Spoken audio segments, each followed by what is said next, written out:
Once upon somewhere, there was a young man with a mind a bit too in romance with lonely and a spine still learning to straighten.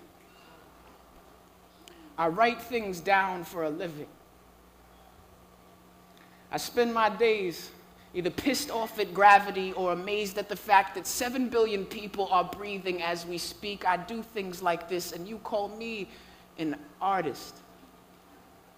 You say, of sorts, I should be a musician of the heart, but you don't know me or the hells and God if you did. And the truth is, I've been scared to tell the other side of the story of the engine behind all this. Now, my mama says all it takes is one look at the kid and you can tell I've been a rose-tongued wordsmith since birth. But for real, I didn't start bleeding ink until circa late junior high, around the time backseats on school field trips started getting awesome. Parentless cribs were all that we lived for, and pegs on the bike could get all three of us home. I grew up playing ball, but when puberty made it very clear I would in fact never start point guard for the Knicks,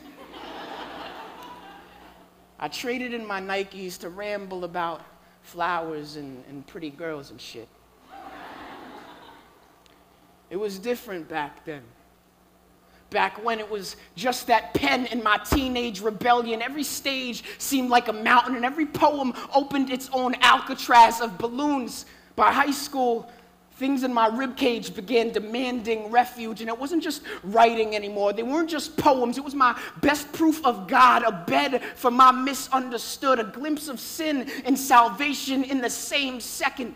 What were once journals were now holy purges, and I learned just how fucking real a night could get with some paper and some secrets. When I was 17, I wrote Harlem.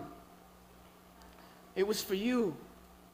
You with the basketball hoop and foul line for a father, back pocket journal for a mother, and summer day to compare the rest of your life against. Spit that shit down in D.C. for B&V. Russell Simmons took it and put it on TV. Like, look at the little white nigga with slave master blood in his veins. Look how pretty his pain is. Million views on YouTube. I got death threats, motherfucker. Dudes from the hood were like, come to my block. Let me find out how much you really know. And this one guy from Ohio said, I'm gonna kill you, mudblood. You and that darky father of yours. Nothing happened, of course. A year later or so, wrote from head to toe. It was about a girl with hair that reeked of southern trimming, of a picket white fence surrounding moat-like grass of the house, a house with a big wraparound front porch. She was a writer, and I fall in love damn easy. So I said, your head was great, baby. But your mind was the night before a revolution. And ever since then, women have treated me like some chauffeur to the moon. They come for their taste of mystery, of a mannequin made of wind. They say, I'm not like most men, and they can tell I'm a poet by the way I eat pussy, but in the end, it's always the image of me that makes them come, the image of me that makes their fun, and they run when my mask comes off. When I was a freshman in college, I wrote What's in a Man. It wasn't even prose. I just couldn't understand why I had more hands than times I've seen men cry, more fingers than people I trust. Maybe it's because my father raised me more honest than Khan said. There ain't too much room for feeling things in a world that boxes 12-30 rounds with your dreams. I'm 20-something now and still trying not to believe them. I'm 20-something now, still trying not to believe them. 20-something now, and those poems done flew to 3 continents this year, yet I still feel like mist, like steam everywhere, but right here on this stage,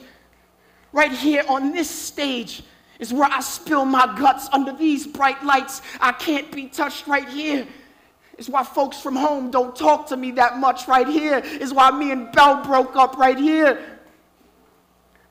is why. This is my war. This is my peace. This stage is my teeth. This is where I eat. This is the reason why I don't sleep like 3 or 4 nights a week, because why risk a nightmare when I got a pack of 27s and a whole lot of work for this rolled up Franklin right here, right here. On this stage. This is my war. This is my peace. This is where my stories become your currency. But I ain't mad. I just want you to know what it feels like. I just want you to know where I'll be at when I'm gone, right here on this stage. I ain't scared anymore.